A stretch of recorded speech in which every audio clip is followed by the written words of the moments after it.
আসসালামু আলাইকুম বন্ধুরা। আমরা আপনাদের সামনে আজকে একটি নতুন প্রজেক্ট নিয়ে হাজির হয়েছি।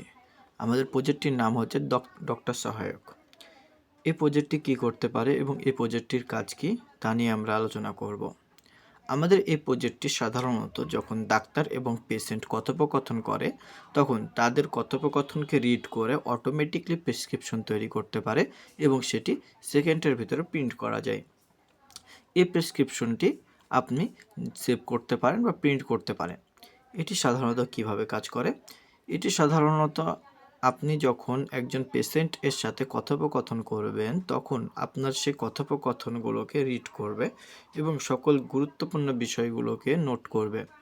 নোট করার পরে আপনার যেমন রোগীর নাম, মোবাইল নাম্বার, বয়স, জেন্ডার এবং কী সমস্যা, কী মেডিসিন তারে দিতে বলেছেন, সে কী টেস্ট করবে, এ সকল বিষয়গুলো সে অটোমেটিকলি রিড করবে এবং সেগুলো ফিল করবে এবং ফিল করার পরে অটোমেটিকলি আপনার প্রেসক্রিপশন রেডি হয়ে যাবে। আচ্ছা, এটি কিভাবে কাজ করে আমরা সেটি দেখার চেষ্টা করব এবং স্টেপ বাই স্টেপ আমরা সেটি বুঝব।